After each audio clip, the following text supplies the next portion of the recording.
through a motion of no confidence sponsored by my party, my political party. I continued to serve as senator for Tharaka Nithi for 3 years. And in the 2022 election, I did not vie for any political office. So I continued to practice law. Finally, I've been a consultant for a number of organizations, including UN agencies. I've consulted for COMESA, the East African Community, IGAD, African Union, and very many international and local NGOs and government bodies. And I have published approximately 32 publications in form of books and peer-reviewed articles. In short, that is the story of my life. The only thing perhaps I can add is that I was able also to act as a visiting lecturer in a number of universities on short-term basis, mainly at the Central European University in Budapest and the University of Sao Paulo in Brazil. That is the story of my life. Thank you, Professor. I will now open the floor to members to ask you any questions. I'll start with the Deputy Speaker.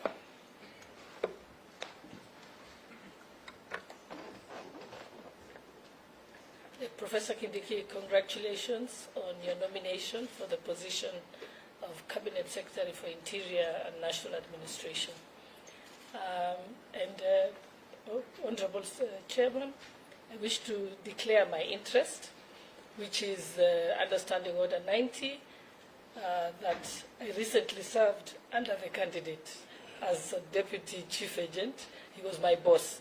But I want to confirm that it will in no way affect my judgment or involve any bias on my part in relating to him. And now I go to my question, with your permission, Honorable Chair.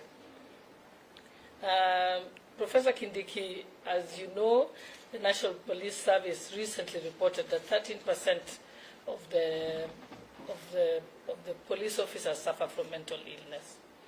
I wish to ask that whether you have the view that the recruitment methodology should be changed to a more objective one, like having psychometric tests and having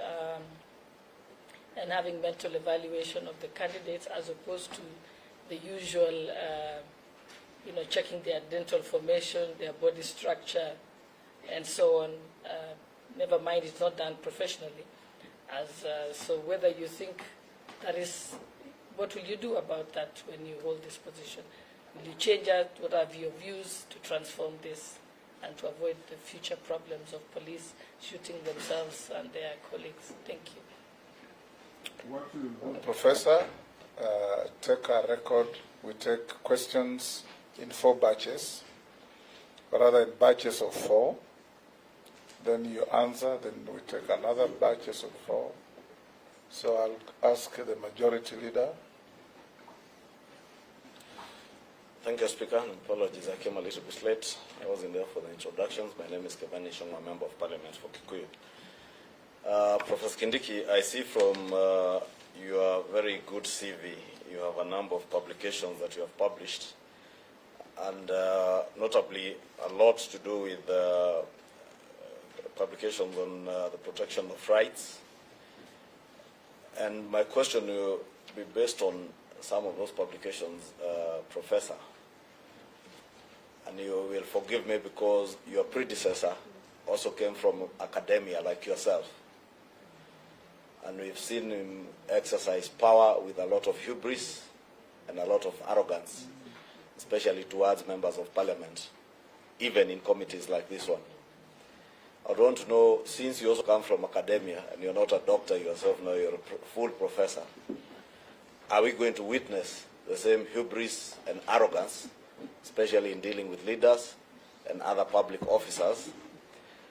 2, in relation to those publications, you have witnessed the changes that have been done, especially at DCI, the management of certain units at DCI, which are blamed for the killing of Kenyans, and what would almost tantamount to genocide. And I see you have publications on genocide.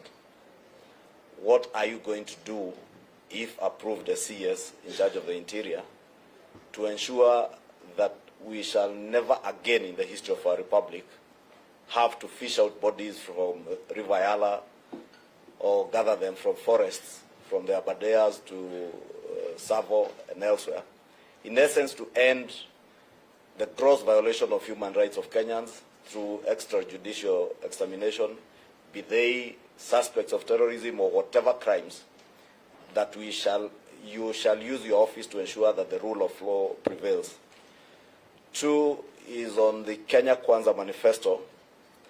There's a commitment to review the salary and welfare of police officers in all cadres, including their housing and other issues, including the issues that are being litigated in court on the question of graduate officers and reinstating their salaries to where they were before they were reduced.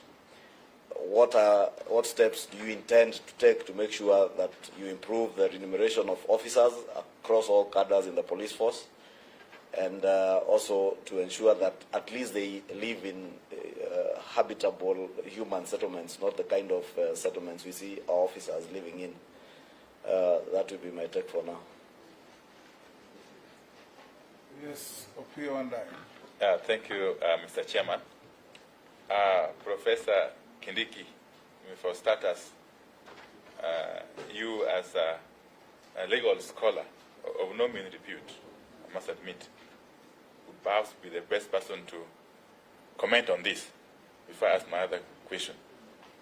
If you look at the Constitution, Chapter 6 on leadership and integrity, and again, if you go to Article 10, on national values and principles of governance, would you agree with me that the Constitution sets certain ethical and moral standards on leadership that have got nothing really to do with criminal culpability? In other words, when you look at ethical and moral probity and criminal culpability, the two are perhaps mutually exclusive, because there's a tendency for people to confuse the two, that for you to be disqualified to hold a public office, you must have been charged in a court of law and perhaps convicted. Yet the Constitution, in its letter and spirit, doesn't really call for that. It's really, maybe comment on that before you answer my other question, which is on the small matter of an inquiry by the Public Accounts Committee in the year 2015. That was in the 11th Parliament, I think. Later on in the 12th Parliament, I became chair of PAC in the National Assembly for 5 years, and therefore this information came to my knowledge. Now, there was this matter that touched on your law firm, whereby some payments that were proceeds from the NYS scandal then, a scandal that cost taxpayers about 1.6 billion Kenyan shillings. Some payment was said to have been made to your law firm from a company that was at the heart or at the center of this scandal, company going by the name Out of the Box Solutions. Later on, there's also some further payment from that same company. The initial payment was 500,000 shillings. The second payment was 15 million Kenyan shillings.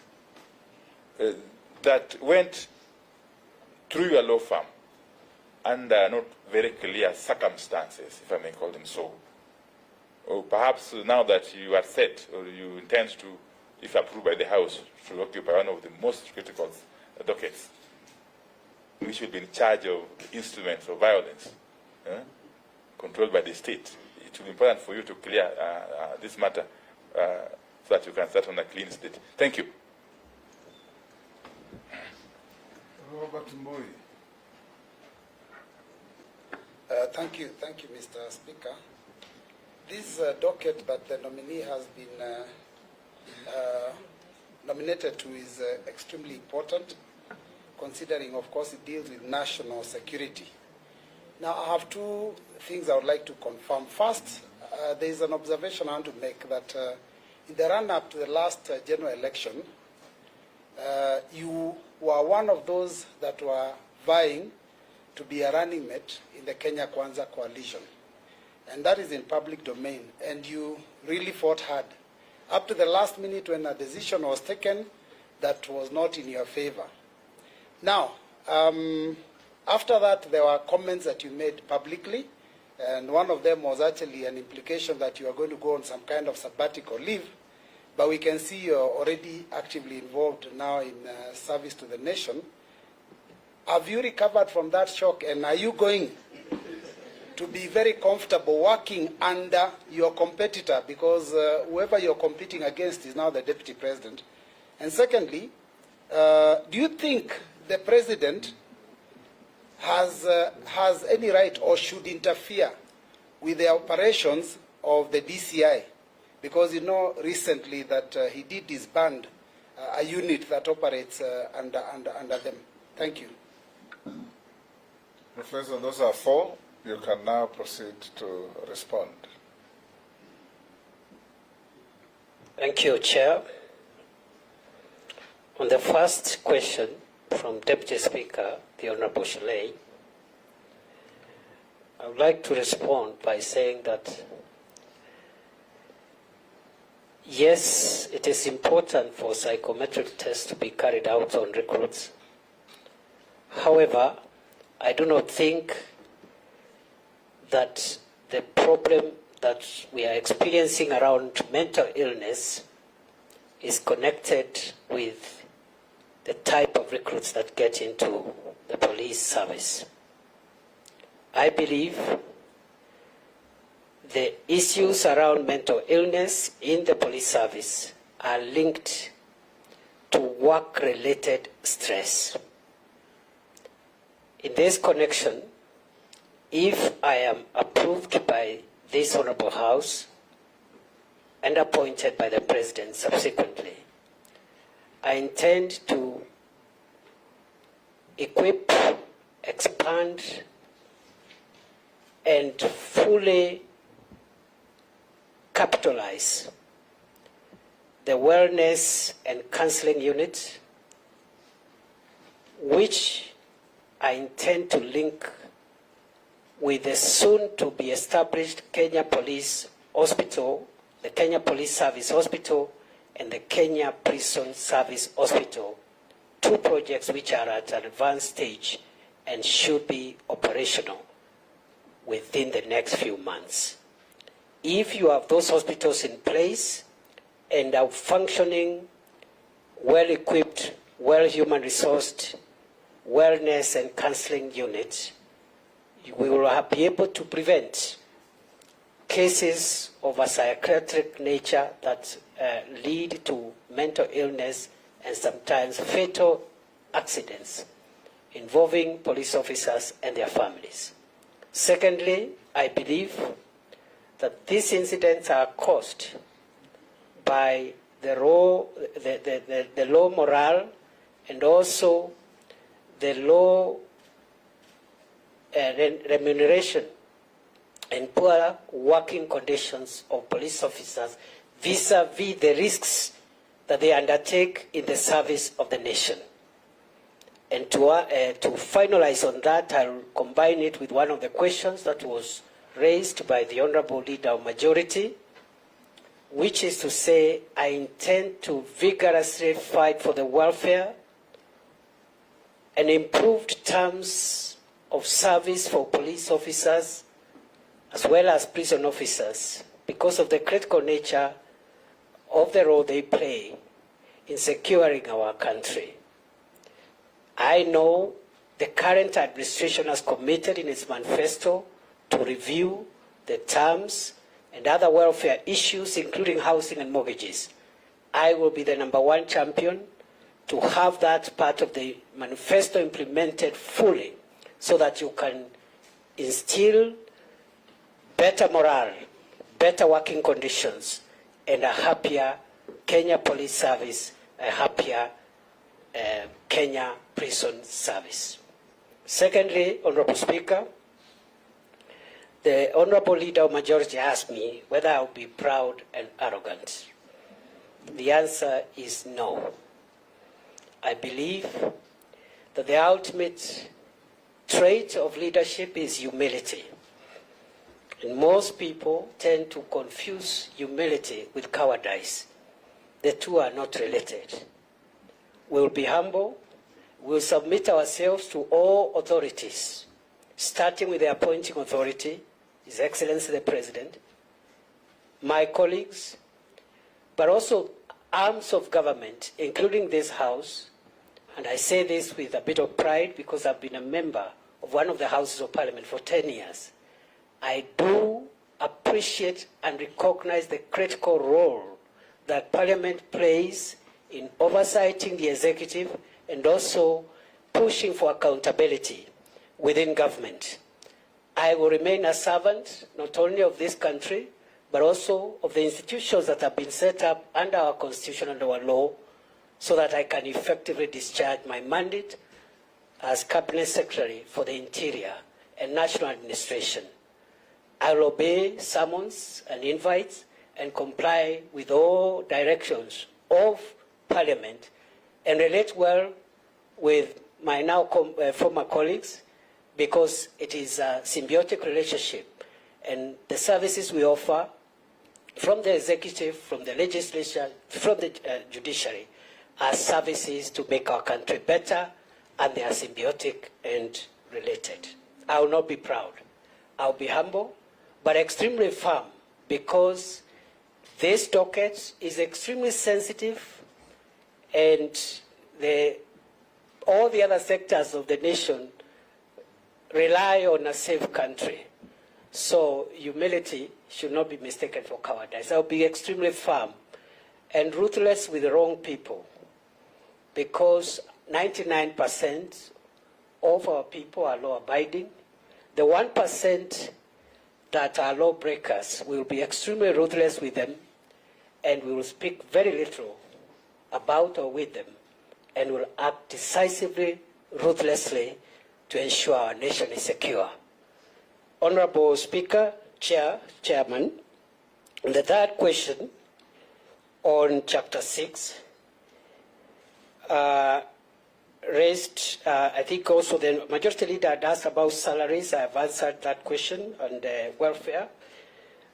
The Leader of Minority, the Honorable Pio Wandai, asked about Chapter 6 vis-a-vis its place in the Constitution. It is true that Chapter 6 behoves on state and public officers to exercise the highest levels of integrity and to refrain from any conduct that may put the office which they serve in public odium or ridicule. It is also true that our Constitution in other parts, the same Constitution in other chapters, requires that persons who are accused of committing crimes must be taken through due process before any punishment or action is taken against them. Therefore, it is my view that there is no contradiction between the values and the very high moral standards that are anticipated under Chapter 6 and the very particular requirements of due process and fair trial which are provided in other parts of the Constitution. This is my take. That Chapter 6 was intentionally left that way, so that on the one hand, we have a moral imperative where public officers can exercise their conscience, and even when the law does not demand, they can even leave office or step aside or even retire or resign from office based on their conscience. And I think it's not an idle chapter, Because I think in this country, increasingly, it will be very difficult for people who do not meet the moral and ethical standards that are set in our constitution to operate. So that chapter is there. But on the other hand, there are the bedrock principles of criminal justice and human rights that require that if you accuse someone of committing a crime, it is important that due process first is carried out, because the danger of people using the instruments of state to accuse others falsely is extremely, extremely likely. And people can abuse the criminal justice system just to accuse other people, get them out of the way, and then achieve what they wanted. So that balance must continue to exist in our view, in our constitution. It is not contradictory, it is complementary. On the question of my law firm, I would like to respond as follows. With regard to the PSC report,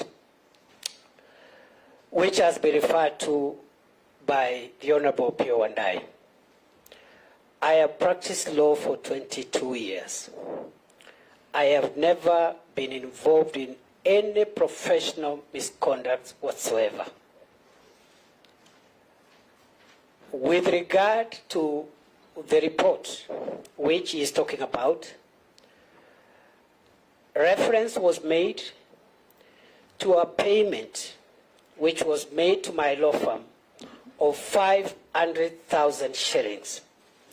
That payment was not made by any company, leave alone a company that supplied NYS. It was made by a friend of mine and a colleague called Onesimus Kipchumba Murkomen. And this is the story. Onesimus Kipchumba Murkomen owed me 500,000 shillings, which I had lent him. And I went and asked him to pay me back. And he wrote me a check. That's it. Period. As to the 15 million shillings of the Honorable Pio Wandai is saying, I am not aware. I think he's confusing my law firm with another law firm. I'm very clear. I am extremely clear. And I would like him to clarify, Mr. Speaker, because this is a public process. I don't want to live here with Kenyans imagining that I obtained 15 million shillings from the proceeds of crime. 500,000 shillings, was I paid? Yes. By out of the box? No. By Onesimus Kipchumba Murkomen, who owed me a friendly loan of 500,000 shillings. Because at that time, we were borrowing money from each other, which happens among colleagues. I'm sure even the MPs, they owe each other some money. So that is the short story around that issue, Mr. Chairman. On the final issue on the running mate, the question raised by the member for Matungulu, Kathiani, or Matungulu this side, Kathiani this side. Now, first, it is not true that I fought so hard to be a running mate. That is not true.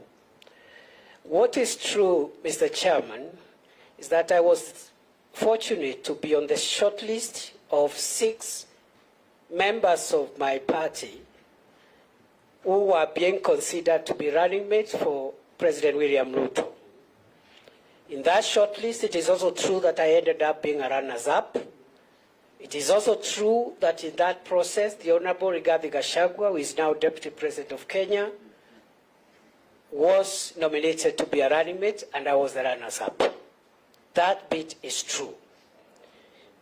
With regard to the question whether I've recovered from the shock, there was no shock, because in the first instance, there was no entitlement to anything. You can only get shocked if you are entitled to something.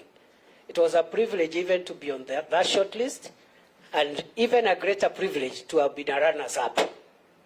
It is also true, Chairman, that I did a press conference 2 days later after that process, and I said 2 things, namely that I'll take a break from elective politics, which I did, and 2, that I will not be available for any appointive office during my break. That last bit, I have since reviewed that position after persuasion by my party. My party persuaded me, and in fact, if the honorable member cared to listen to that speech, I said, however, notwithstanding my personal decision, if my party wishes to engage me and requires me to reconsider my position, I'll be willing to listen. So that is what made me to change my mind. Otherwise, it is true what he has said, but there was no shock. And finally, Mr. Chairman, I have no problem submitting to authority. That is the easiest thing. And therefore, my friend Rigathi Gachagua, who is now the Deputy President of Kenya, is my boss. And I have no problem whatsoever working with him and under him, together with President Uhuru Kenyatta, together with President William Ruto. Uhuru Kenyatta is the former President of Kenya. I also served under him very well until he threw me out for no reason. So I'll be more than happy to serve under President William Ruto, Deputy President Rigathi Gachagua, all my colleagues, all arms of government, and I'll be a humble servant of Kenya, the people of Kenya, and there is no shock, there is no nothing. There is nothing Thank you, to discuss. Professor. Thank you. The next batch of 4, Owen Baya, Shurie, Naisula, and Gikaria. Speaker, it's possible to clarify Yes. something that the Honorable Professor Kindiki had raised. Actually, the fact is that the 500,000 shillings was through a check drawn by Singoei, Murkomen, and Sigei advocates to the law firm of Kituri, Kindiki, and Associates. And the data was Kipchumba Murkomen. And the 15 million, just to clarify further, was in favor of Singoei, Murkomen, and Sigei advocates. But the company was one which was dealing with the two companies, with the two law firms. The out-of-the-box solutions is the company which was at the center of the investigations. Thank you. Mr. Speaker. I think it is. No, sorry, Mr. Speaker. So if you hold just on, Professor. 1 second, because I think if you allow me, Yes. that clarification by the Honorable Pio and I is extremely important. I have said before this committee, Chairman, I had a relationship, a debtor-creditor relationship with the Honorable Kipchumba Murkomen. He paid me using a check. Where he got the money, or who has paid him, I don't know. I have never known. I will never know. That will be what goes on record. What is on record is that the Honorable Pio and I has recanted the 15 million payment, and he has Without saying so. and he has made it clear that it was a payment to a firm that has nothing to do with you. Yes. Isn't that so, Pio? Actually, that's the position. That's the position, yes. Let the chips rest where they fell. The next lot, Owen Baya. All right, thank you very much, Mr. Shurie, Speaker. Naisula, and Gikaria. Thank you very much, Mr. One Speaker. question each. Okay.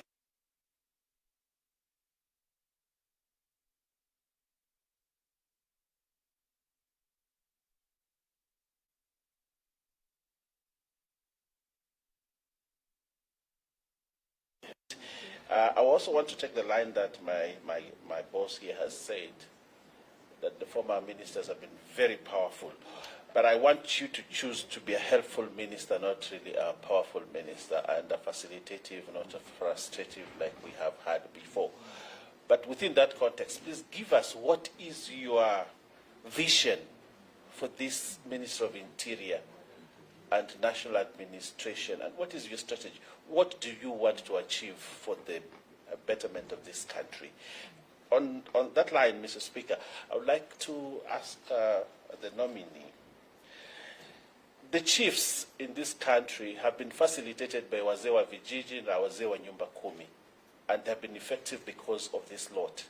But the previous administration refused to recognize the wazee wa vijiji and wazee wa nyumba kumi in law, and refused to remunerate them.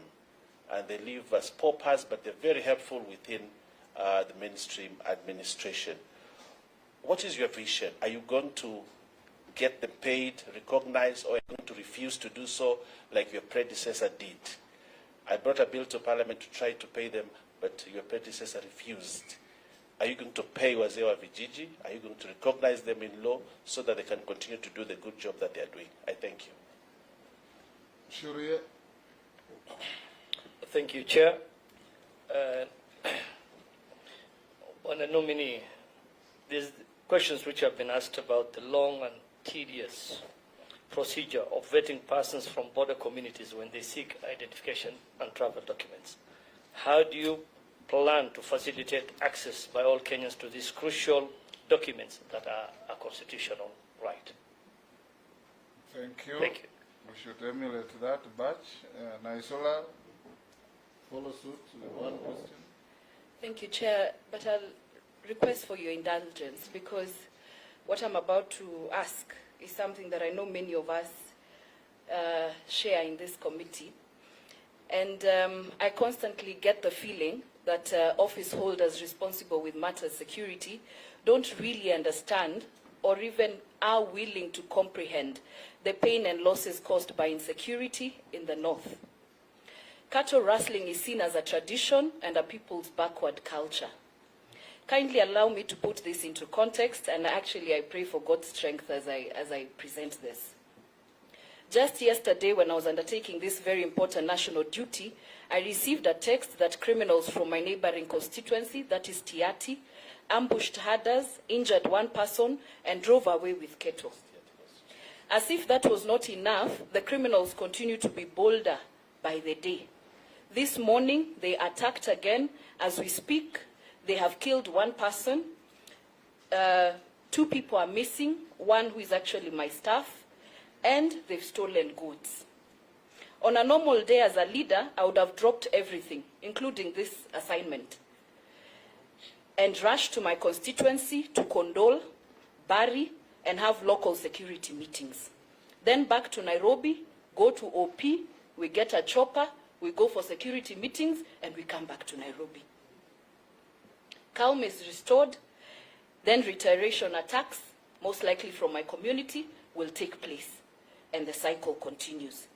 And this is the daily life of a typical pastoralist living along the border of another pastoralist county.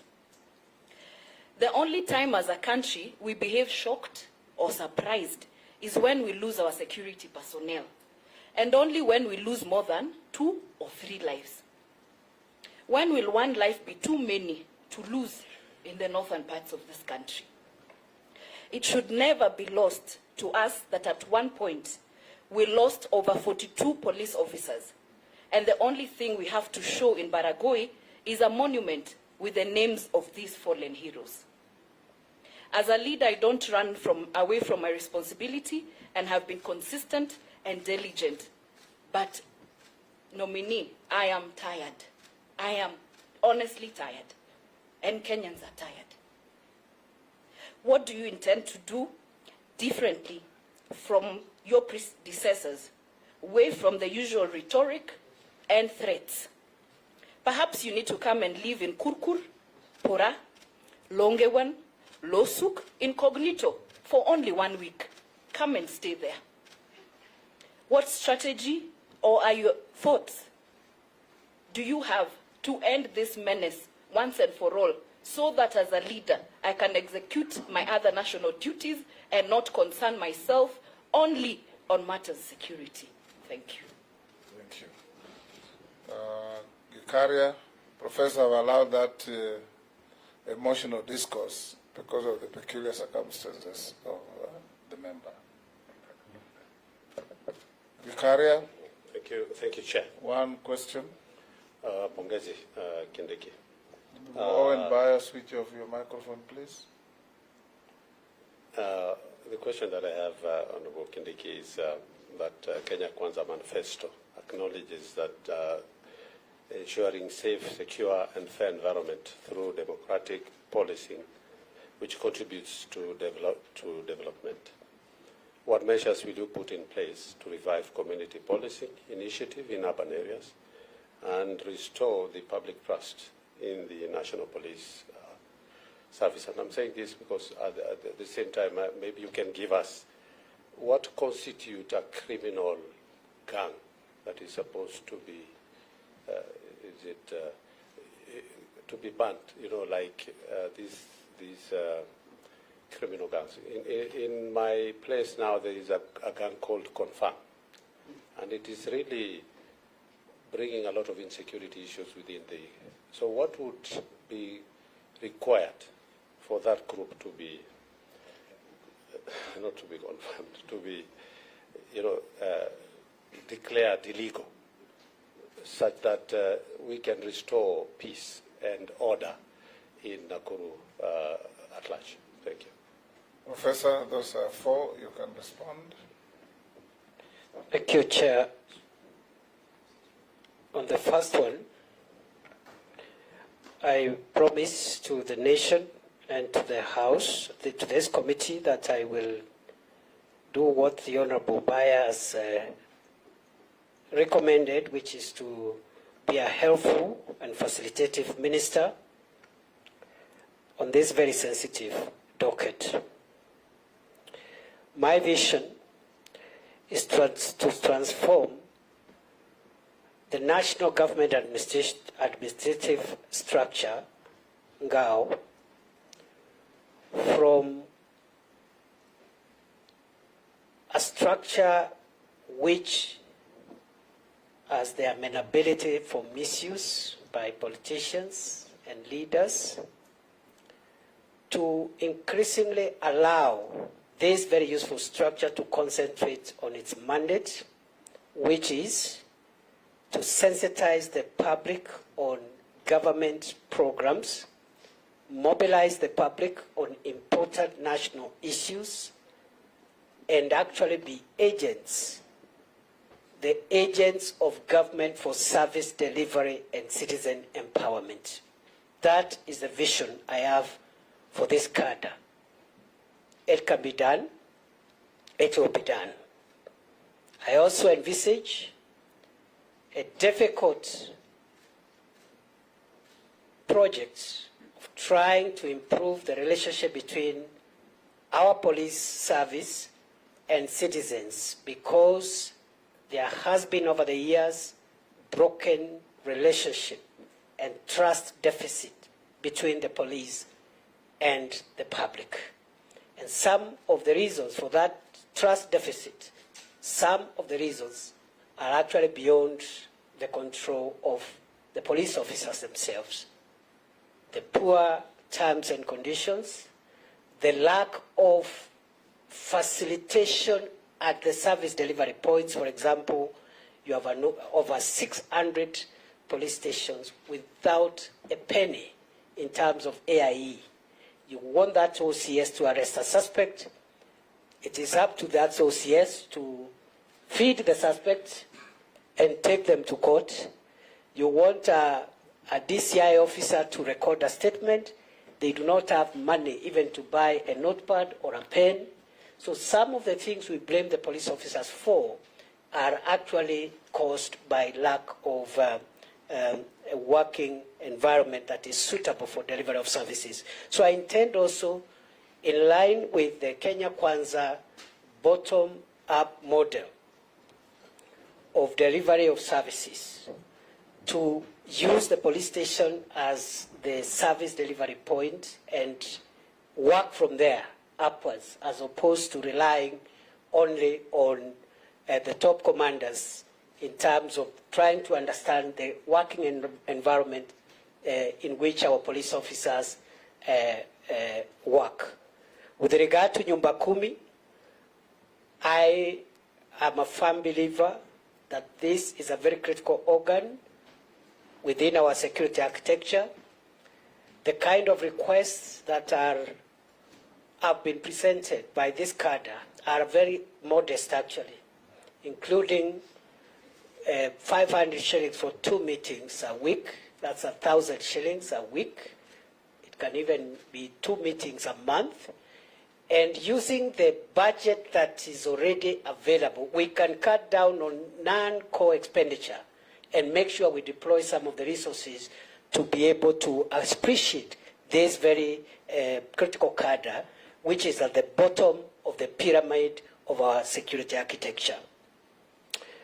With regard to community policing, Honorable Gikaria, I agree that there are a number of organized gangs in many of the urban centers in our country, with some form of permanence, organization, and command structure.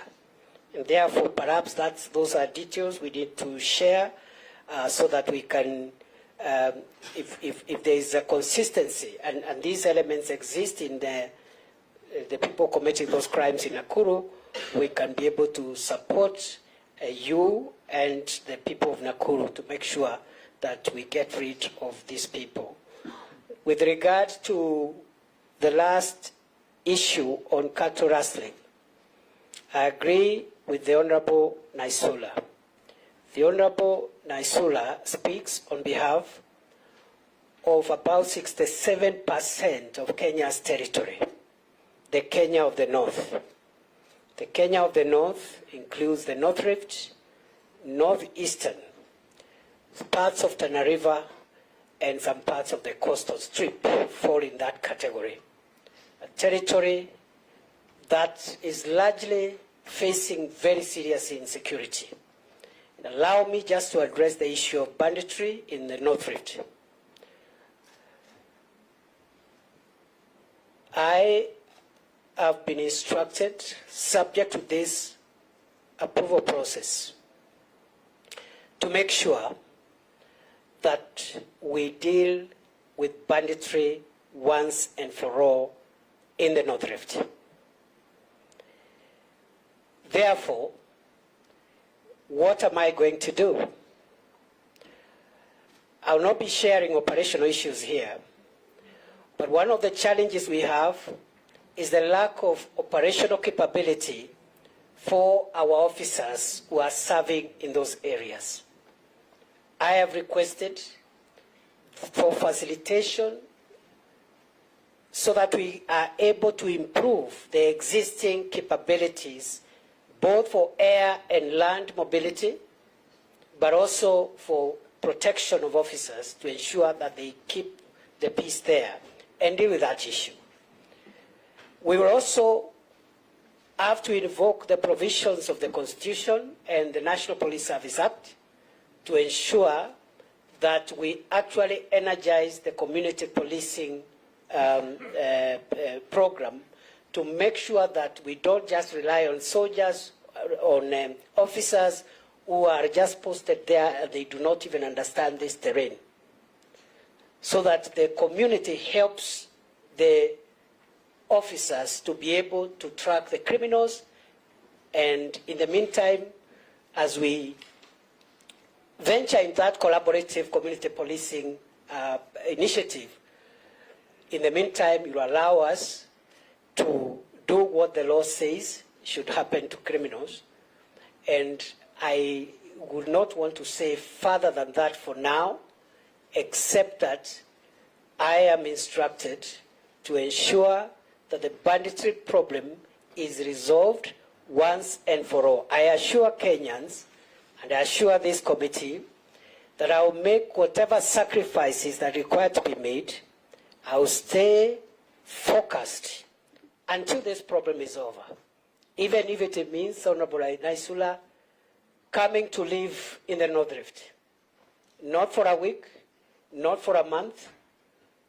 We will stay there as long as it is necessary. Because, Honorable Speaker, when criminals, bandits, castle rustlers, terrorists, when they don't fear government, as Honorable Naisula has said, that culture that they raid today, they raid tomorrow, they kill police officers, they kill civilians, when that culture permits, then the legitimacy of the state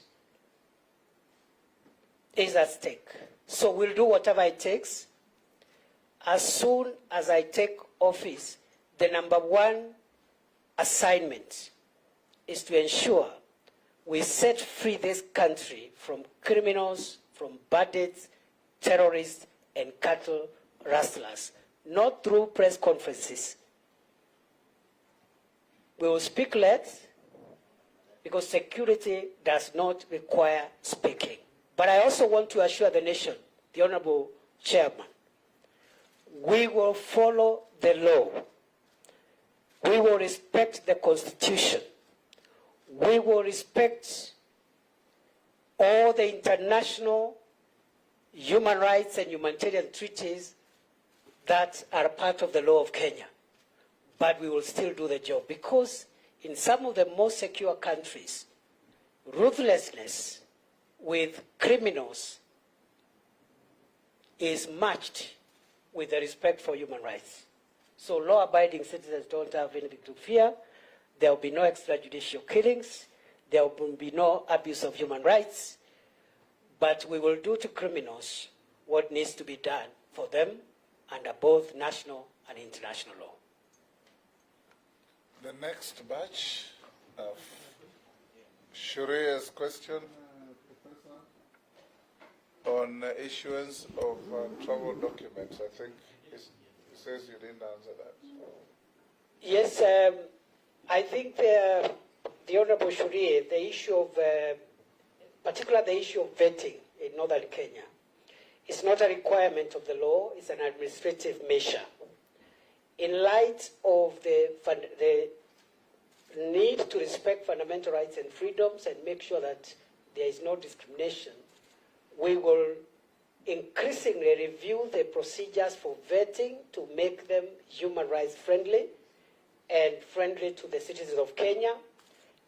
But in the long term, Honorable Chairman, the long-term solution for that vetting problem, which is a bit uncomfortable, I must say, but is necessary, is when the country will adopt a unique identifier number at birth.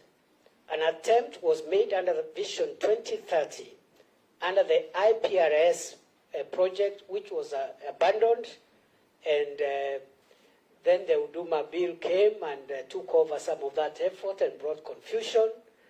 Some of the matters are in court.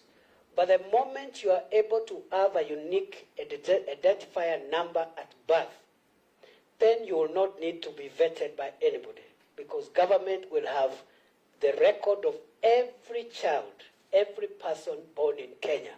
So the idea of vetting will go in the long term. But in the short term, please, we must secure our borders, and there are many ethnic consanguinities and relationships, especially in the north, with other ethnicities in neighboring countries. So it's not supposed to be a punishment on Kenyans. It's just meant to ensure that at least we secure our borders and make sure that we protect the Kenyan population. We will ease that and make it human rights friendly. Eventually, that has to go when that project on an integrated population registration system is complete. Posing Emase Raso Koech. I thank you, Honorable Chair, for giving me this golden Everybody will ask a question, so don't worry. for giving me, Mr. Chair, this golden opportunity. And Professor Kindiki, the nominee, if this committee sees it fit to approve you, and the House then agrees with the committee, if that happens, you are coming at a very interesting time. Very interesting time, Professor Kindiki, when this country is facing myriads of threats in terms of insecurity. But allow me to ask you, Professor Kindiki, what new thing will Kenyans be expecting from you, and particularly from the area you say 67% of the place, and North Rift, and specifically where I come from? I can feel Honorable Lesuda. But let me ask you, Honorable Professor, the government has been using this approach called oppression, which now I have, from my own study, I have named it extrajudicial killing. And I'm talking from a community, honorable professor and honorable chair, that has suffered this extrajudicial killing. But they name it oppression so that it looks good. It looks accepted to be meted on a community like Pokot. Honorable chair, you can remember, the worst one was in 1984, where almost 25% of Pokot were exterminated through that operation. Honorable chair, through the same strategy, operation. The worst, and the latest was 2015, 2016, when people were massacred, abducted, never seen Professor Kindiki up to today, never seen. No question asked. And even the worst honorable chair, it's going on now in theater. People are missing. People are getting lost in the name of operation. Because that kind of community professor has been profiled for many years. And therefore, they have become like the bunching back, or it is true to do an operation in West Pokot. So you wake up, and in fact, that might be your measure, performance contract. The first thing, you hit. So Professor Kindiki, these are people of Kenya. They have suffered. What new thing will you bring, Honorable Kindiki? Finally, Chair. More than your bikes. Finally, Chair. Yes. The normal norm in Kenya is, if you want to become a police in recruitment, you must pay money to be recruited. That is the critical and biggest issue, Honorable Chair, if you allow me, that Professor Kindiki, knowing his background, must come and deal with it, Honorable Chair, so that people can feel they can be recruited fairly without selling land. I thank you, Chair. Thank you, Chair. My concern to the nominee is on addiction and alcohol abuse. Addiction and alcohol abuse is on the rise, and it is a crisis. So my question is, what are you going to do to address this menace? The issue of narcotic drugs. How are you going to manage to tackle the issue of trafficking of drugs? And Chair, just allow me to echo the issue on IDs, because I come from a border constituency, that is Teso South. If you're going to Uganda, members will pass through my constituency. I welcome you. And our men have married from Uganda, from the diaspora. So I have a situation where we have grandmothers. These ladies were married 20 years ago, 50. Up to today, they're being treated as foreigners. They cannot own property. They cannot get IDs. This process is so tedious, it is long, and I will be following, assuming we approve you. I think that's an area I'll be following up on you to see whether it can be improved so that these women can be recognized. Also that they can own IDs and they can own property and they can enjoy all other services as Kenyans. Thank you. Russell. Thank you very much, Chair.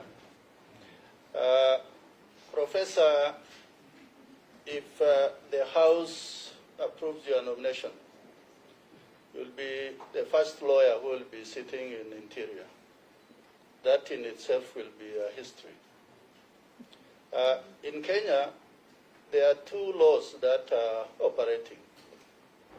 One law is in the 67% that you talked about, and the other law operates in the remainder of the country. What the honorable members from the pastoralist communities have raised are far-reaching. It is about the exclusion of those communities who live in ASAL areas, whether they are ID cards, whether they are cattle rustling, whether they are killings, whether they are inappropriate application of the law. So my question to you, because Interior is the anchor around which Kenya moves, but more and more we see that the problem is not even in Pokot, it's not in Marsabit, it's Yolo or Garissa. The problem is in the office which fortunately you might occupy. How do you intend to go about in making Kenyans feel that they are in a unitary state and they enjoy equal opportunity as Kenyans? Thank you, Chair. Professor, mine will be on professionalization of our security agencies and provincial administration.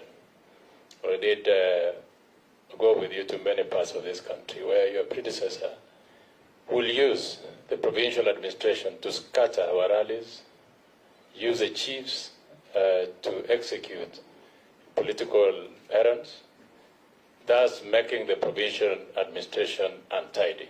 The Constitution 2010 has a place for the provincial administration and the politicians. What will you do different from your predecessor? Thank you. Professor, those are 4. Thank you. Let me start with the last one. The President has already pronounced publicly that it is not the intention of this administration to use national government administration officers or police officers to do politics. Taking cue from that pronouncement, which is as it should anyway, we, and I can say I, subject to the approval by this House, will refrain from interfering in any way whatsoever with the decision-making independence and operational independence of the police, but at the same time, I'll refrain from giving any instructions to the national government administration officers to facilitate the politics of any political party, including Kenya Kwanza, because that is against the Public Officer Ethics Act. It is also against the Ethics and Anti-Corruption Act. It is unethical for a member of the National Government Administration Office to support the activities of the political activities of a political party, and to use the instruments that are supposed to be used to protect citizens and their property to propagate the political activities of any political party. With regard to the issue of cultural lasting again, which has been repeated by the Honorable Kusing, one, there is need for enhanced capability. You remember in 1996, this country lost a district commissioner, Mr. James Nyandoro, when the helicopter he was flying, as he was trying to track cattle which had been stolen in Turkana, was shot down by bandits.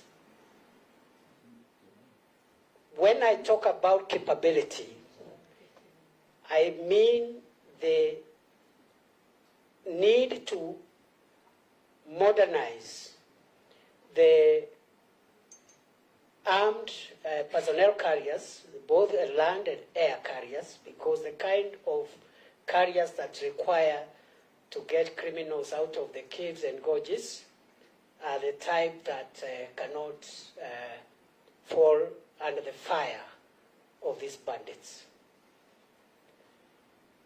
I know a case has been made that violence is not an option, and I agree. But it's one of the options. It's one of the options. It's not the only option, but it's the one of the options, because what language are you going, what discussion are you going with a criminal who has stolen 100 cows from an innocent person and is hiding in a gorge? What is he doing in a gorge in the first place? So you flatten the gorge to start with.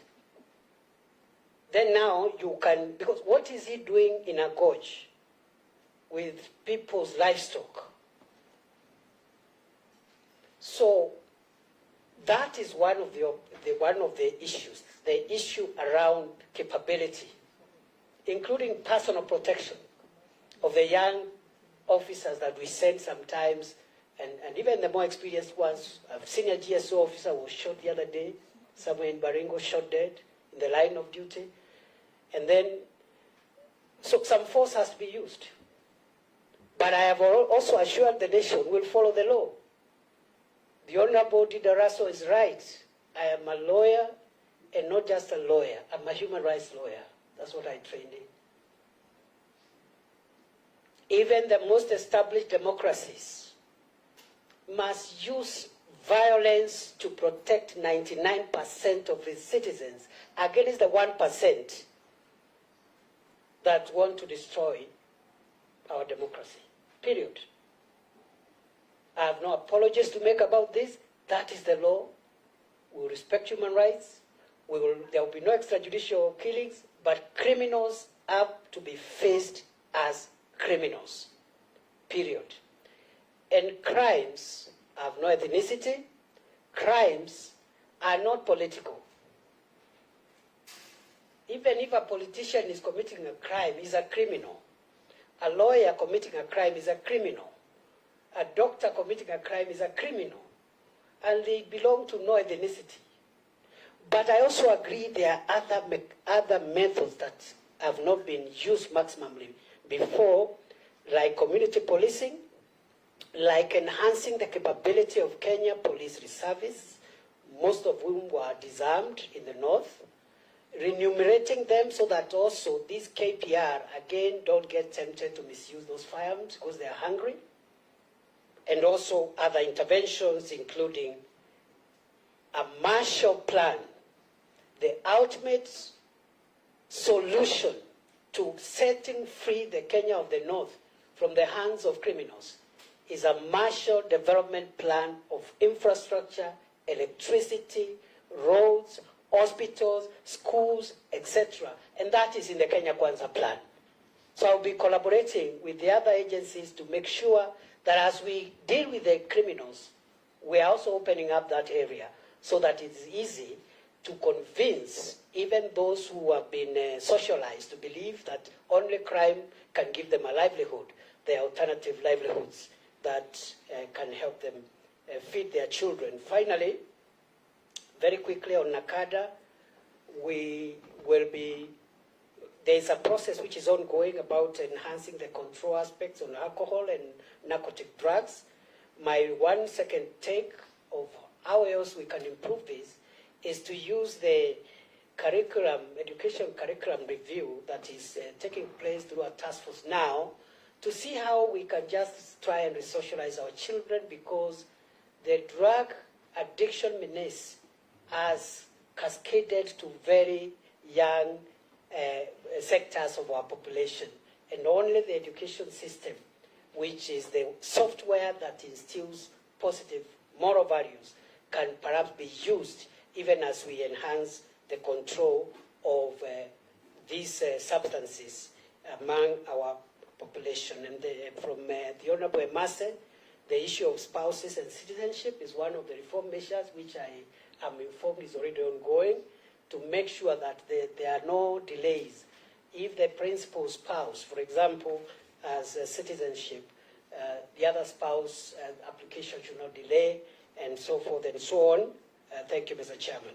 Point of information, Honorable Chair. Point of information. Who do you want to inform? I want to inform the nominee. Okay. It's fundamental, Honorable Chair, at the level. Maybe I wanted to inform the nominee, Honorable Chair, of an experience which you and I know, what was done in Uganda by President Museveni to pacify one of the worst areas called Karamoja areas. When Museveni took over, Honorable Chair, you know that. He has pacified the entire place without using this extrajudicial killing. And if you go down to that side from Moroto, Ramuda, that is where, of course, our community live, you will rarely see anybody with a gun. But if you had to go there, maybe 1980s, everybody had a gun. What happened in Uganda is not happening in Kenya, Honorable. So that's information, Honorable Chair, that I want to share with the nominee, now that also Uganda is our friends, that he can also enjoy that information from Uganda. I thank you. Yes. Ferdinand Mishi Daud Amisi. Yes, Honorable Russell. Thank you, Chairman. I believe the good professor did not answer my question to my satisfaction, particularly in application of the law, that there are two laws that are operating in this country. The laws of some parts, the 40% of the country, and the 60%. And that is why the honorable members from the arid and semi-arid lands have raised very heavy issues on this floor. I thought he said that he acknowledges persistent and consistent discrimination of people living in the north, and that it's going to be his duty to make sure that this becomes part of our history. He didn't say those words, but that's how I understood him. Is that so, Professor? That is so, and I said because many of them are administrative measures, they are not legal measures, we will sit down with the leaders and communities to see how we can make them more human rights friendly. But I did caution that some of these measures are critical to secure our borders, but they should not be used to punish citizens. So increasingly, no person from any part of Kenya should feel we're being treated differently. And so I will be seeking the support and counsel from the leadership from these areas to see what can be improved without hurting critical aspects of national security. Okay, let's see the next batch of four: Ferdinand, Mishi, Daoud, and Amisi. All honorable members of the committee. One question. Each members. I want to, on the behalf of the police service, National Police Service, ask a question about the review of their terms of service. I think they have been complaining that poorly enumerated, and that's why I think some of them are involved in the bribes and, of course, the killings that we see. What do you need to do on their terms of service and particularly the payments? Thank you. Mishi. Thank you, Honorable Speaker. Honorable Speaker, first on a rider on Emase's questions, I would like to ask the nominee that how are you going to do to destroy the cartels and the syndicates in the police forces who collude with drug barons? And my question will be on the small arms. Honorable Speaker, I understand Kenya, Rwanda, Tanzania, and Uganda created the Regional Center on Small Arms in the Great Lake region. And they also established Nairobi Protocol with the aim of ensuring that they reduce illicit small arms proliferation in the country. But despite that, what we have witnessed in this country, that any Dick and Harry, anybody who wants to access firearms, he can access those arms. And that is why we have rampant insecurity in this country. What measures are you going to put in place to ensure that only those people who are authorized and they seek permission from the relevant department in the ministry, in the relevant ministry, that they can access firearms so that we can reduce insecurity in this country? I thank you, Honorable Speaker. Thank you, Honorable Mishi. Amisi? Oh, sorry, Daoud first. Thank you, Chair, Mr. Speaker. To the nominee, Professor Kindiki, the previous administration established a lot of sub-counties or districts, locations, and boundaries have been an issue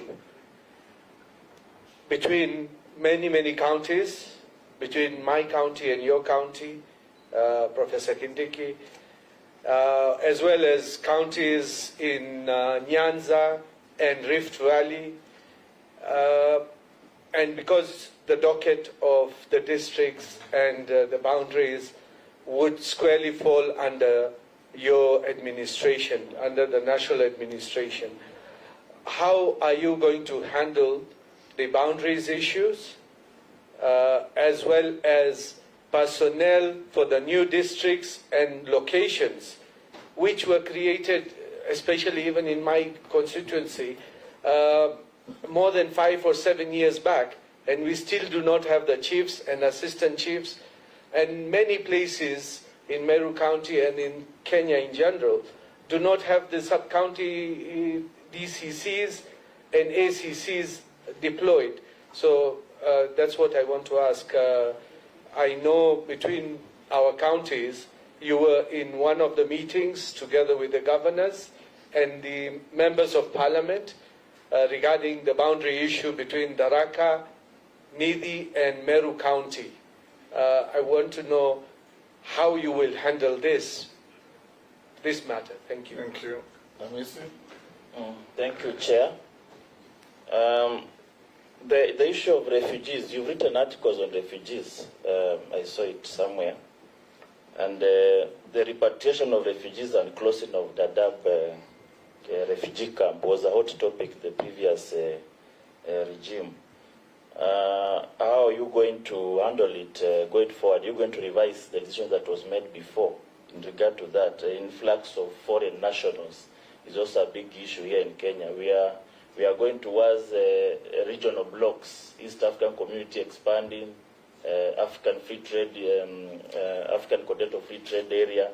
We are opening up our borders too much, and in long run, we are going to be overflown. Remember what has happened in South Africa because of opening up borders. Then you start having xenophobic attacks to foreigners. Close related to that, the NHIF of the police officers has been a problem. Police officers all over are crying, the medical cover, remuneration.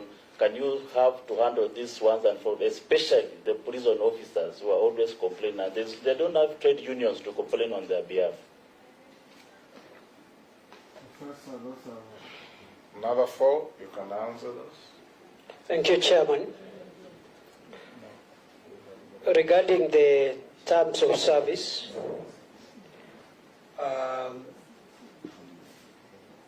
it is within the Kenya Kwanza manifesto to review the terms of service for the police officers. And some of the complaints that the officers make about their working conditions are actually right, they are correct, they are justified.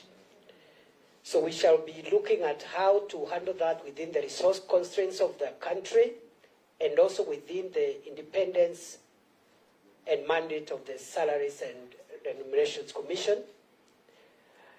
But one way of even achieving some of the things that the non-benefit aspects of welfare is by reviewing the ministry's existing budget to remove non-core expenditure and deploying that expenditure to facilitate officers to protect our country, to protect our people and their property.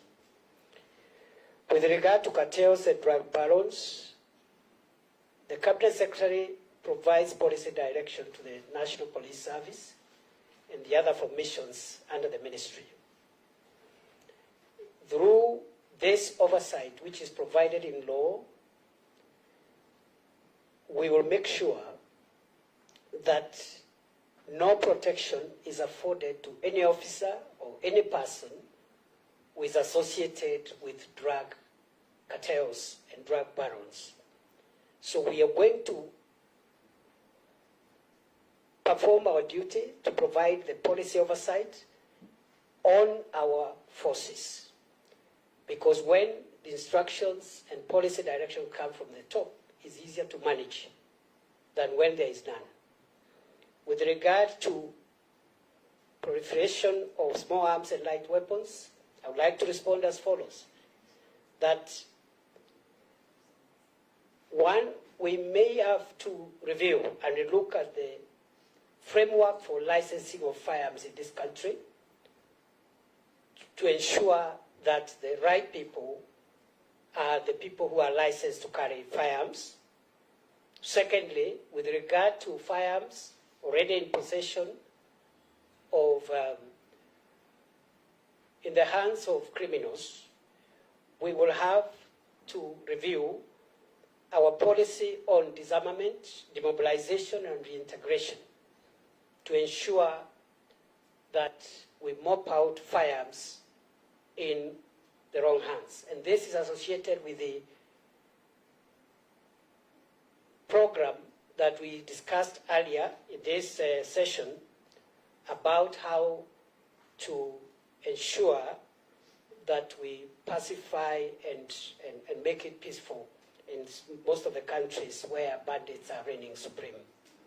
With regard to sub-counties, all sub-counties, locations, sub-locations which have already been established by law should have personnel. So I'll be sitting with all leaders who are representing areas which have these kind of needs, and this will be something that will implement with immediate effect so long as a sub-county has been gazetted in accordance with the law and the locations and sub-locations have been created in accordance with the established procedure. With regard to boundaries, the Constitution of 2010 froze the review of boundaries and applied the Districts and Provinces Act of 1992. But the Constitution also in Article 188 requires a review of boundaries, county boundaries, through a process which is independent from the electoral and boundaries process. So some of these historical issues will be resolved through that way. But in the meantime, the struggles around boundaries are normally struggles that are fueled by political leaders. What I know from my experience as a leader is that there are genuine grievances among citizens about ownership of property. And therefore, the ongoing reforms of the land information management system that will provide the cadastre of the entire country will help remove these issues on who owns which property, because there are some people with title deeds on top of other people's property. The Ministry of Lands has just completed the cadastre for Nairobi City. I have been fortunate to see that cadastre, and you'll be shocked, people owning plots on roundabouts, on top of people's buildings, and inside Karura Forest. So once this cadastre process, and the Kenya Kwanza, the executive order signed by the President on 12th of October, has already identified this area of land information management, rolling out of these limbs and the preparation of the national cadastre as one of the reforms that will be taken across the country, so that you know where your property is and nobody has a title deed on top of somebody else's farm. But the boundaries issue will have to be resolved in accordance with Article 188 of the Constitution and in accordance with the Districts and Provinces Act of 1992. Finally, on the issue of refugees, the traditional methods of providing durable solutions to the refugee problem, namely voluntary repatriation, local integration, and resettlement to third countries, the ministry will pursue them a little more robustly, especially considering genuine cases of local integration for refugees who have lived in this country for 40, 50 years and are not under any negative security profile. There is no need of sending somebody home who was born here and is 55 years old. He's going home. He's going to a country just to die. He's going to a country of his death as opposed to a country where he has lived all his life. But we'll couple this with resettlement and as well as voluntary repatriation for those who want to voluntarily return to their countries. Thank you, Mr. Chairman. Thank you. I'll now give the floor to the Honorable Mukami, Morugara, and Mule, and Deputy Speaker. Thank you, Chair. The nominee, Professor Kindiki, congratulations. Professor, Kenya has been experienced numerous disasters in the past, ranging from bomb blast, terror attacks, floods, collapsing of buildings, to name but a few. Whenever these happen, it only confirms lack of preparedness. Despite having a national emergency response unit, as the Cabinet Secretary in charge of this unit, what measures will you put in place to raise the level of preparedness to respond effectively to the emergency and national disaster? And finally, through the chair, Professor Kindiki, you come from our region. Our children, our future generation are getting finished because of alcohol. I don't know what you are going to do, and I'm praying if God gives you this chance to serve as a cabinet minister, I'm praying, kindly try, if you go to our schools and in the surrounding areas, our children are finished. Thank you, Professor Kindiki. Thank you, Mr. Chairman. Your voter. Yes, thank you, Mr. Chairman. Actually, it's the voters who have sent me to him to ask these questions on their behalf, and they are listening. You're entitled to one. No. This, you have to indulge me because of, but I'll be very fast in asking these questions. Number one, it's from the border riders, the school bus drivers, and everybody. It is welcome that you're going to improve the terms of service of the police officers, including their remuneration and housing. However, we know as a matter of fact that on every road, these officers do erect illegal road tolls, roadblocks, and stops so that they can extort money from poor citizens of the country, including border riders. What will you do as the minister, and as soon as you have improved these terms, to end that corruption which happens? What are you going to do to ensure that we do not hear of these illegal roadblocks and tolls, etc., etc.? Number two, the police officers themselves are asking. We have a huge shortage of police officers in the country. The ratio is possibly 1 to 6,000 persons, which is not acceptable because the world standards are about 1 to 300 people. Do you have any plans whatsoever to increase the number of police officers in the country so that security per person is enhanced?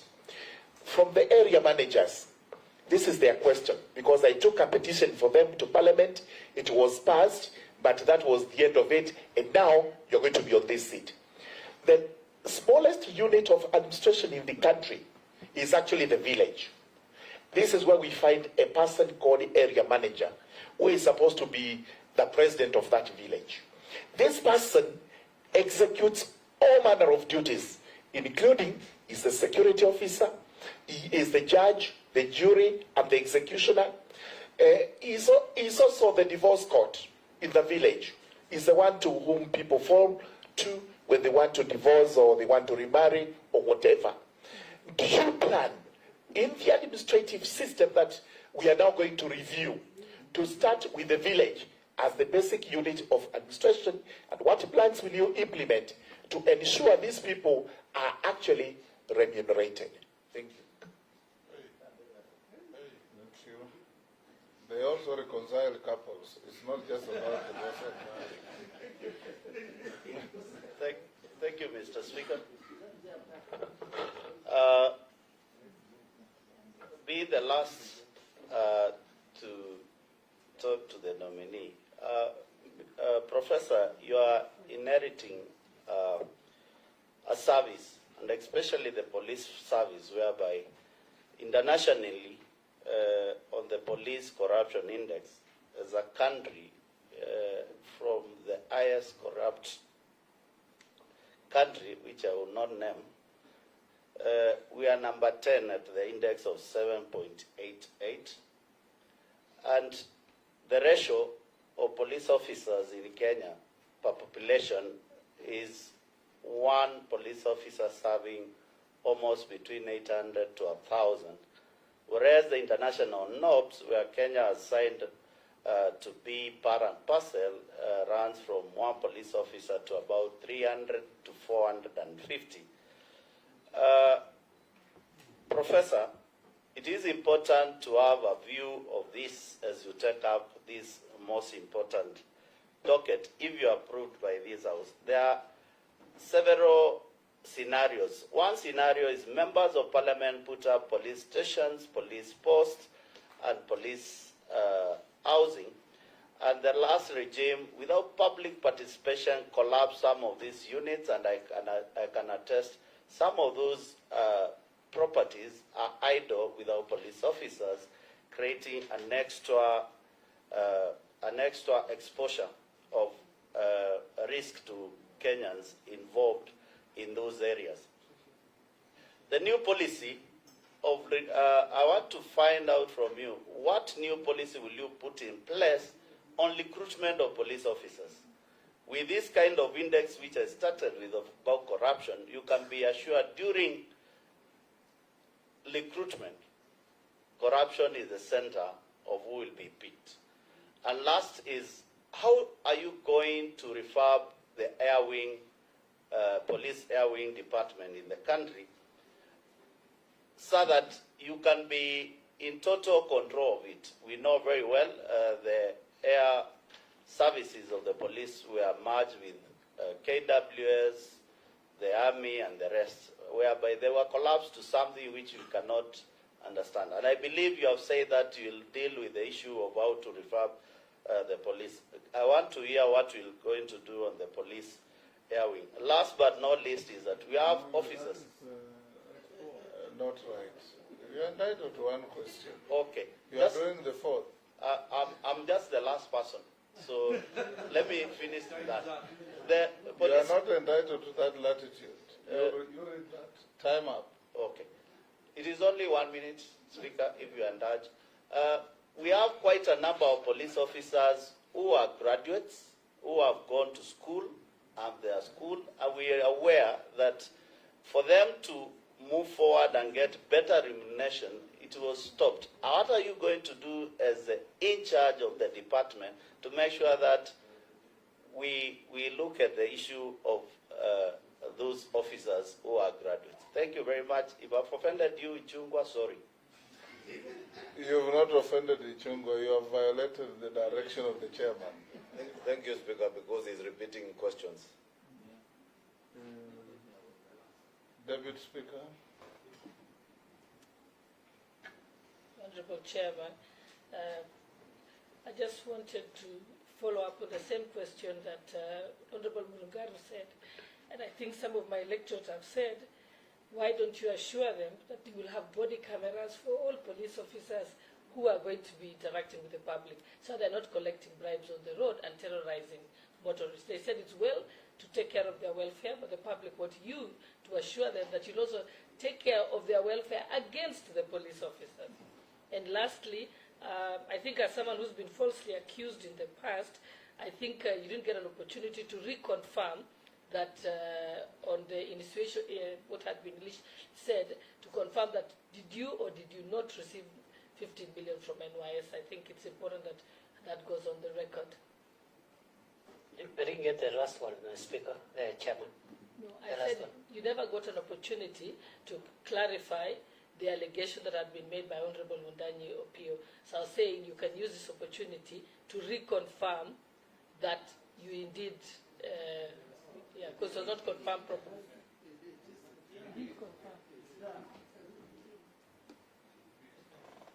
Go ahead, Professor. Thank you, Speaker. With regard to disasters, the Security Laws Amendment Act of 2014 made a lot of progress with regard to providing a multi-agency responses to security concerns. We have the country has a humanitarian disaster preparedness and response mechanism, but that has not been well anchored in the law. My objective is to make sure that the same is properly anchored in law, but above that to integrate the civilian interventions and responses to disasters with the security agencies, so that you have one comprehensive response which involves both civilians and also members of the security forces. With regard to alcohol, I think it's a national problem, as I have said. And I think instead of the top-down approach to the fighting of illicit brews, we may need to start conversations in the areas most affected by this menace of alcohol and drugs from the communities to help us generate the solutions. Because in the past, there have been very violent and decisive crackdowns on illicit brews and alcohol, and perhaps the results have not been very, very successful. With regard to border borders and school buses, I am aware that the National Transport Safety Authority is working on policy on the transportation through border borders, transportation of school children and the use of school buses, and also transportation of dangerous goods. And that can be a good opportunity for us to define what traffic police can or should do. But on the direct question of roadblocks, I think the issue of roadblock is an outdated policy of traffic management and policy. We should move towards the digitization of road safety management to ensure that people who violate traffic rules are electronically identified and are also electronically punished, so that you don't stop not just school children, you also don't stop not just border borders, but you also don't stop somebody coming from church with his family, and because of overspeeding, exceeding the speed limit by a few kilometers per hour, you book them in a police station until the weekend is over, when you take them to court. There are easier ways of electronically dealing with those management of road safety. So we'll be following up on that. And those spikes and whatever are things Kenya should move away from. They don't look good.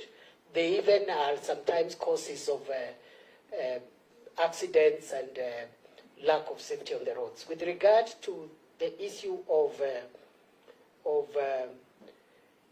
area managers, it is my view, I believe, that area managers should be compensated for the work they do without affecting the budget, because again, the resource pass continues to remain the same and the needs are increasing day by day. With regard to the question of police people taking bribes, this is the lowest image problem we have in the police force. I will take leadership in trying to ensure that the police are able to reclaim their position and dignity among the society. And we will take measures, both deterrent, but also through a reward system to ensure that it becomes, corruption becomes something that can be, is an exception within the force, by encouraging a reward system and a name and shame program within the force. With regard to prison service, yes, the reforms that we intend to do in the police service will also happen in the police prison service. And in fact, since the departure of the Honorable Mudia Warriors, Minister for Home Affairs, prison reforms have stalled.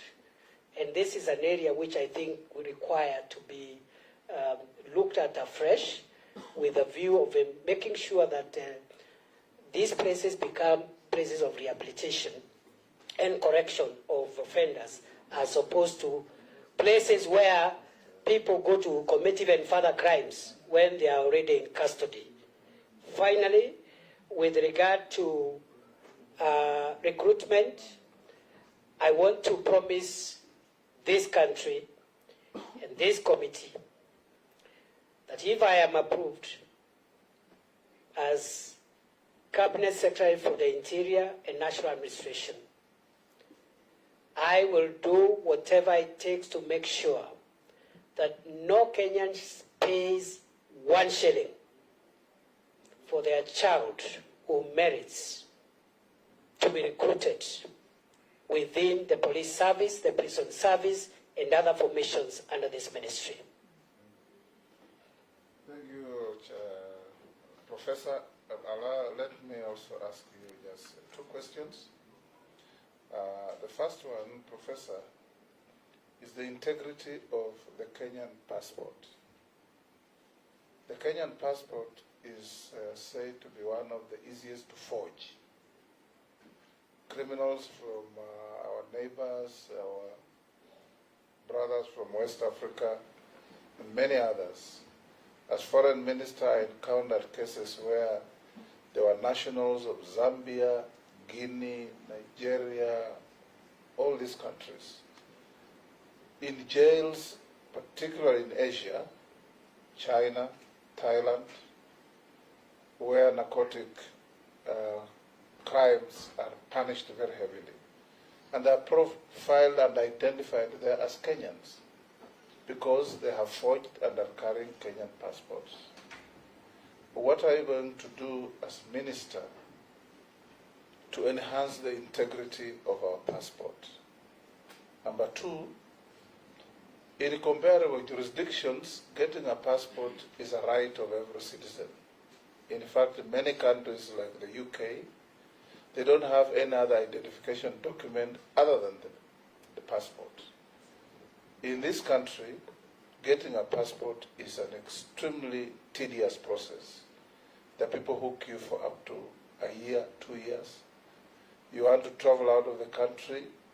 To get an entitlement of a travel document, you have to bring all manner of documents to prove that you are entitled to what you should have. What are you going to do about this? The last one is what you have just been talking about, roadblocks. And you and I have discussed this before. In 2016, I remember calling the then IG. From Eldoret to Bungoma, where I come from, is under 100 kilometers. And on one morning, I drove from Eldoret to Bungoma, and I counted 24 roadblocks. 24. Each roadblock is being manned by an average of 4 to 6 police officers. And you could see no crisis that warranted either those numbers at each roadblock or those numbers of roadblocks.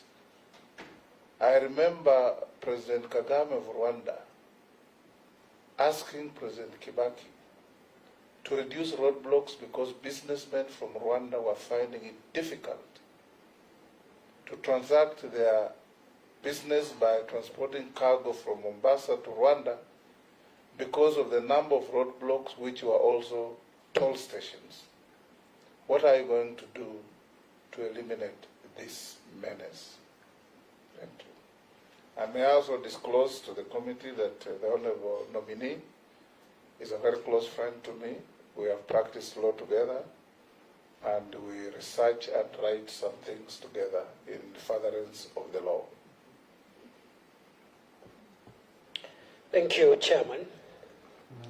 Chairman and honorable members, with regard to forgery of the Kenyan passport, the e-passport features introduced in 2017 September goes a long way in upgrading the security features and the status of the Kenyan passport internationally. Unfortunately, the uptake has been slow. Until now, only 1.6 million Kenyans have converted their old passports into the e-passport out of the 3.5 million Kenyans who own passports. The deadline has been extended, and under the East African Community Protocol, I think the deadline now has been extended to December, 30th November. But I doubt that even with that extension, there will be many more Kenyans because of the reasons, some of which you have highlighted. So this forgery issue, once every Kenyan has an e-passport, will be something that perhaps will be a rare occurrence. Mr. Chairman, honorable members, I believe, just like the chair does, that a passport is a basic identity document. In fact, every Kenyan should have a passport. And to this end, I believe also, in line with the Kenya Kwanza manifesto of a bottom-up approach and empowering people, one way of empowering people is to make people, even at the grassroots, empowered even to move out of the country for trade, for business, for whatever venture they may want to engage in. So I hope that we can move this 3.5 million passport to about 10 million passports in 5 years. And it will help you collect revenue. Absolutely. It's one industry. You are right, Honorable Chair, because this is one sector which government really doesn't need to spend a lot of investment in terms of resources, because it generates revenue for government. Number two, Honorable Chair, with regard to what we are going to do to make sure many more Kenyans acquire passport, we are going to increase the passport submission centers. Right now, there are about 7 passport submission centers. The intention is to ensure in the next 5 years, there is a passport submission center in every county of our country. Other than that, for Kenyans who live abroad, it is intended that we, subject to the approval of this House, will ensure that we increase the number of passport submission centers from the current 7, namely New York, Washington, London, Berlin, Pretoria, I think Qatar. We will increase from 6 or 7 to about 25 within the diaspora in the next 5 years. Mr. Chair, allow me also finally to say, however, the printing of passports must remain centralized. The submission of passports could have as many centers as possible, but the printing for purposes of security must remain, just like printing money, must remain centralized. And therefore we will be empowering the Immigration Department with capacity to offer centralized printing services. Finally, on roadblocks, as I have said, Chair, I agree with you. This is a very archaic method where you put spikes. In fact, it's an obstruction of traffic. But you know, it's something we have gotten used to as a country for a long time. So you can't really blame the police as such. But we must move towards intelligent ways. And by intelligent, I mean technology. Intelligent road safety management systems where we identify and punish road users who offend the law without necessarily causing obstruction or creating ugly scenes and traffic jams and accidents on the road. Thank you, Mr. Chairman. Thank you, Professor. I'll give you 3 minutes to tell us what you wish this committee to do with you and for you. Mr. Chair, thank you for that opportunity, this opportunity to address this committee. I'd like to say as follows. It has been the honor of my life to be nominated by President William Ruto to serve as Cabinet Secretary for the Interior and National Administration. I remain grateful to him, and I also remain grateful to my party, through which I have grown in my career in public service.